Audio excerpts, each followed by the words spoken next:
హైదరాబాద్లో ఉన్న కాలుష్యాన్ని తీసుకొని వచ్చి ప్రశాంతంగా ఉన్నటువంటి మా సంగారెడ్డి జిల్లా జిన్నారం, హతునూర, పటాన్చెరు ఈ మూడు మధ్యలో ఒక స్పేస్, గవర్నమెంట్ స్పేస్ ఉందని 152 ఎకరాలని పాత ప్రభుత్వం టీఆర్ఎస్ ప్రభుత్వం అప్పనంగా అప్పజెప్పిందని, ఈ 152 ఎకరాలలో ప్రజాభిష్టానికి వ్యతిరేకంగా నల్లవల్లి అనేటువంటి ఫారెస్ట్ మధ్యలో హైదరాబాద్కి వెళ్ళి రోజు 1000 లారీల చెత్తను తీసుకొచ్చి దాన్ని శుద్ధి చేస్తామనేటువంటి ఒక కార్యక్రమాన్ని పెట్టి నిన్న రాత్రి 12 గంటల నుంచి చుట్టుపక్కల ఉన్న గ్రామాల సర్పంచులు, ఎంపీటీసీలు, భారతీయ జనతా పార్టీ నాయకులు ఎవరైతే ప్రభుత్వ నిర్ణయాన్ని వ్యతిరేకిస్తారనే అనుమానం ఉందో వాళ్ళందరినీ రాత్రి 12 గంటల నుంచి అరెస్ట్ చేసి ఇప్పటికీ ఈ నిమిషం నేను ప్రెస్ మీట్ మాట్లాడడం స్టార్ట్ చేసిన ఈ నిమిషానికి కూడా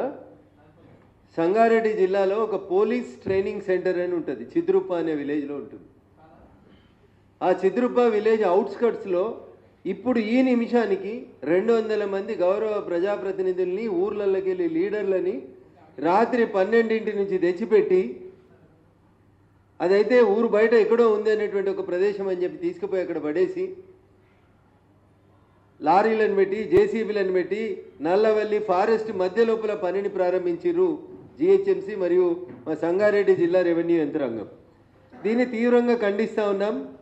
ఇప్పటికే మీ పుణ్యమాని, జిహెచ్ఎంసీ తీసుకున్న తప్పుడు నిర్ణయాల పుణ్యమాని జవహర్ నగర్ అనేటువంటి ప్రాంతం ఒక రావణ కాష్టంలాగా మండుతుంది. ప్రజలు కాలుష్యంతో రకరకాలైనటువంటి ఇబ్బందులు పడుతూ ఉన్నారు. మా సంగారెడ్డి జిల్లా పటాన్చెరు, జిన్నారం, కాజిపల్లి, గడ్డపోతారం ఇట్లాంటి ప్రాంతాలన్నీ కూడా ఇప్పటికే రసాయన పరిశ్రమల కాలుష్యం వల్ల మా భూమి, నీరు అన్నీ కలుషితమైపోయి ప్రజలు కష్టపడుతుంటే హైదరాబాద్ చెత్త కూడా తీసుకొచ్చి మా కాలుష్యం లేస్తామని చెప్పి ఓ కొత్త పంచాయతీని అర్ధరాత్రి తీసుకున్నారా నిర్ణయం? పాత ప్రభుత్వం తీసుకుందా లేకపోతే ఇప్పుడున్నటువంటి రాష్ట్ర ప్రభుత్వం ముఖ్యమంత్రి రేవంత్ రెడ్డి గారు తీసుకున్నారా మాకు తెలియదు. కానీ నేను ఢిల్లీలో ఉన్నాను, పార్లమెంట్ నడుస్తూ ఉంది. రాత్రి 12 గంటల నుంచి అరెస్ట్ చేసి ప్రజాప్రతినిధులందరినీ తీసుకొచ్చి ఇంకా వదిలిపెట్టలేదనే విషయం తెలిసినప్పుడు ఆ ప్రాంత ప్రజాప్రతినిధిగా తప్పనిసరిగా దీన్ని ఖండించాల్సిన అవసరం ఉందని చెప్పి ఇక్కడికి రావడం జరిగింది. వస్తూ కొంతమంది రెవెన్యూ అధికారులతో మాట్లాడితే, సార్ 2015 సంవత్సరంలోనే అప్పుడున్న ప్రభుత్వం 152 ఎకరాల భూమి ఇచ్చింది సార్, మమ్మల్ని ఏం చేయమంటారని చెప్పి వాళ్ళు చెప్పడం జరుగుతూ ఉంది. నేను ప్రభుత్వానికి, రాష్ట్ర ప్రభుత్వానికి, ముఖ్యమంత్రి రేవంత్ రెడ్డి గారికి చాలా స్పష్టంగా చెప్పదలుచుకుంది ఒకటే, మీరు రాత్రిళ్ళు పోలీసు వాళ్ళని పెట్టి రోడ్లు వేసినా, మమ్మల్ని అరెస్ట్ చేసి అక్కడ ఇంకేదో కట్టాలనే ప్రయత్నం చేసినా ఖచ్చితంగా ప్రజల నుంచి భౌతికంగా నిరసన అనేది ఖచ్చితంగా ఎదురవుతుంది. మీరు కాదు కూడదని పని మొదలుపెట్టినట్లయితే ప్రత్యక్ష పోరాటానికి దిగుతామని చెప్పి ఈ సందర్భంగా హెచ్చరిస్తూ ఉన్నాం. నిజంగా మీరు చేయాలనుకుంటున్నటువంటి చెత్తని ఏమన్నా శుద్ధి చేసే ప్లాన్ ఏమైనా మీకు ఉంటే, జిహెచ్ఎంసీకి నిజంగా చెత్త మీద చిత్తశుద్ధి ఉంటే, ప్రపంచంలో 100 రకాలైనటువంటి కొత్త టెక్నాలజీలు వచ్చినాయి చెత్త బయటికి రాకుండా. మీ జిహెచ్ఎంసీ ట్రాక్టర్ పోతుంటే, మీ జిహెచ్ఎంసీ లారీ పోతుంటే వెనుక సగం చెత్త కిందనే పడుతుంది. వీళ్ళు ఈడికేలి పట్నంకేలి చెత్తని నల్లవల్లి అడవులలోకి తెస్తారంట. ప్రపంచం అంతా అడవులు మంచిగా ఉండాలని, పర్యావరణం రక్షించబడాలని నాలాంటోడు కొట్లాడుతుంటే ఉన్న నల్లవల్లి రిజర్వ్ ఫారెస్ట్ మధ్యలోకి వచ్చి పారానగర్ అనే విలేజ్ లోపల 152 ఎకరాల ప్రభుత్వ భూమి ఉందని చెప్పి ప్రజాప్రతినిధులను నిర్బంధించి పట్నం చెత్తను తెచ్చి పల్లెటూర్ల మీద వేస్తామంటే ఖచ్చితంగా మెదక్ పార్లమెంట్ సభ్యుడిగా దీన్ని నిరసిస్తూ ఉన్నాను. రాష్ట్ర ప్రభుత్వానికి ఈ ప్రతిపాదనని, ఆలోచనని వెంటనే విరమించుకోవాలని చెప్తా ఉన్నాను. నిన్న రాత్రి నుంచి ఎవరైతే అరెస్ట్ చేసిండ్రో వాళ్ళందరినీ బేషరతుగా వెంటనే విడుదల చేస్తారా, లేదా వాళ్ళున్న చిద్రుప్ప పోలీస్ ట్రైనింగ్ సెంటర్కి మెదక్ ఎంపీనైనా నన్ను రమ్మంటారా అనేది ఒక్కసారి మీరు ఆలోచించుకోవాలని చెప్పి చాలా స్పష్టంగా చెప్తా ఉన్నా.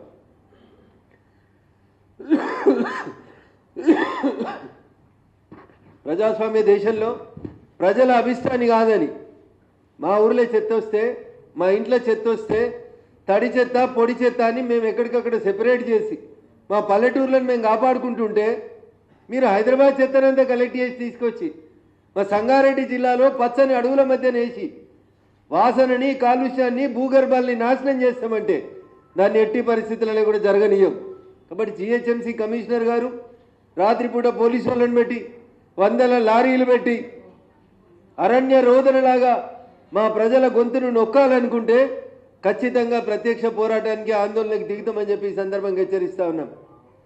రేపు నన్ను పార్లమెంటుకు వమ్మంటారా, పారానగర్కు రమ్మంటారా, జిహెచ్ఎంసీ కమిషనర్ గారి చేతులు ఉంది.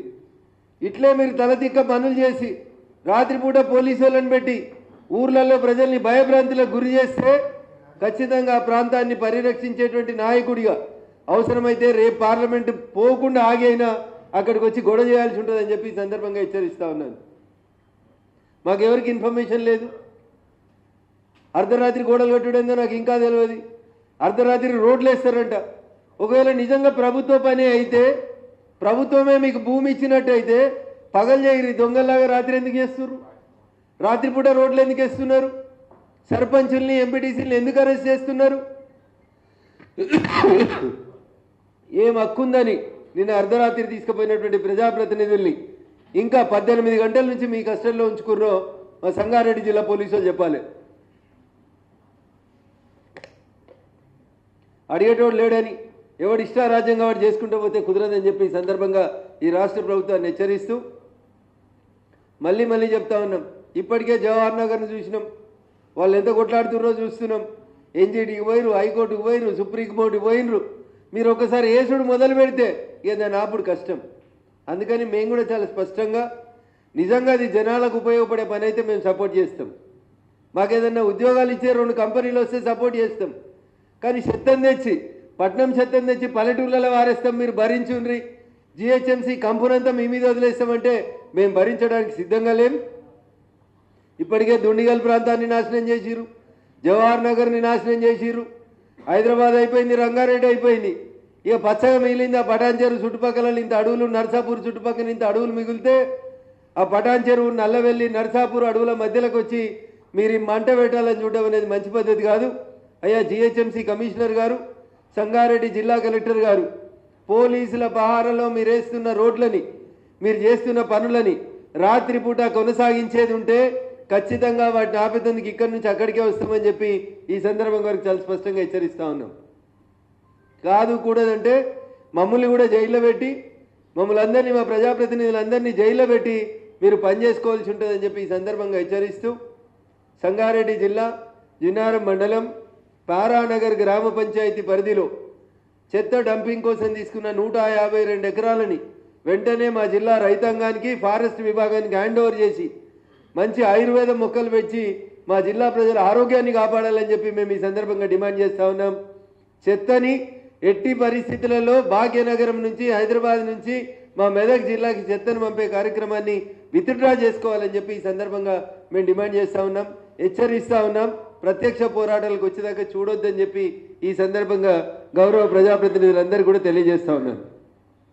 పక్కన ఒక రైతు ఉంటాడు పాపం, పట్నం పక్కన ఎప్పుడైనా ఫామ్ హౌస్ కట్టుకోవచ్చని కేసీఆర్ని చూసి ఫామ్ హౌస్ కట్టుకుందామని 16 ఎకరాల భూమి కొనుక్కున్నాడు ఒక రైతు. ఈ పారానగర్ భూమి పక్కన 152 ఎకరాలకు పక్కన ఈయనకు ఉన్నటువంటి భూమి పట్టాదారు పాస్ పుస్తకం కూడా ఉంది ఈయనకి.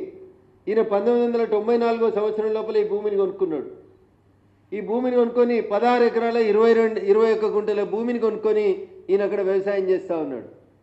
ఈయనను ఎప్పటికీ గవర్నమెంట్ వాళ్ళు వచ్చి రోడ్ వేస్తాం, ఈడ గోడ కడతాం, వెళ్ళిపో అంటే ఈ రైతు వీళ్ళ బాధ భరించలేక లాస్ట్కి హైకోర్టుకు పోయి మొన్న డిసెంబర్లో స్టే కూడా తీసుకొచ్చుకున్నాడు. డిసెంబర్ 13వ తారీఖు రోజు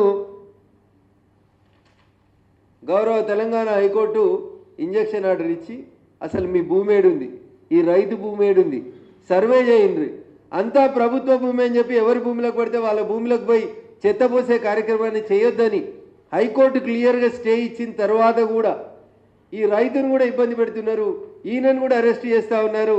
ఈయన భూమి 1994లో కొనుక్కున్న, రిజిస్టర్ సేల్ డీడ్ ద్వారా కొనుక్కున్న 16 ఎకరాల 41 గుంటల భూమిని ఈ రైతుకి ఇవ్వకుండా అరెస్ట్ చేస్తూ ఈయనను కూడా అరెస్ట్ చేస్తూ ఉన్నారు.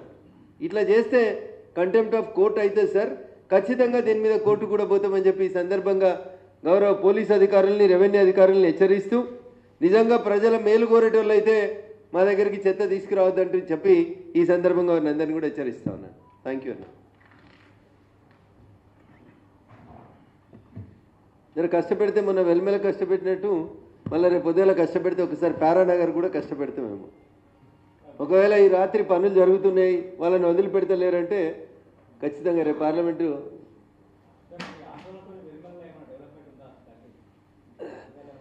వెల్మెల కొండకల్ ఈ ప్రాంతాల లోపల 2 జిల్లాల కలెక్టర్లు ఆ ఆందోళన తర్వాత భూముల్ని మళ్ళీ రీసర్వే చేసేందుకు సూత్రప్రాయంగా అంగీకరించినారు. బేసికల్గా ఈ భూములు మాకు రంగారెడ్డి జిల్లా కొండకల్ నుంచి మా మెదక్ జిల్లా రామచంద్రాపురం మండలం వెల్మెల అనేటువంటి గ్రామానికి షిఫ్ట్ అయినటువంటి భూములు. వీటి లోపల మళ్ళీ రంగారెడ్డి జిల్లా కలెక్టర్ గారు రీసర్వే చేపించి ప్రభుత్వానికి అందులో ఒక గుడి ఉందని, బడి ఉందని, చెరువు ఉందని రకరకాల కంప్లైంట్లు వస్తూ ఉన్నాయి. కాబట్టి పూర్తి స్థాయి లోపల దాని మీద ఒక నివేదికను తయారు చేస్తామని చెప్పి ఈ మధ్యనే జిల్లా కలెక్టర్ గారు చెప్పినారు. పార్లమెంట్కి వెళ్ళడం జరిగింది మేము. ఈ లోపల సిపిఐ పార్టీ, కాంగ్రెస్ పార్టీ, స్థానిక శాసనసభ్యులు అందరికీ అక్కడికి కొట్టినారు. కాబట్టి ఆ లంబాడులకి గిరిజన బిడ్డలకి న్యాయం జరుగుతుందని చెప్పి నేను ఆశిస్తా ఉన్నా. పార్లమెంట్ తర్వాత డెవలప్మెంట్ని చూసి ఖచ్చితంగా మళ్ళీ ఒకసారి పోదాం. ప్రపంచంలో ఏ మూల ఏ క్షణం ఏం జరుగుతుందో వేగంగా తెలుసుకోవడానికి తొలి వెలుగు వాట్సాప్ ఛానల్ని ఫాలో చేయండి.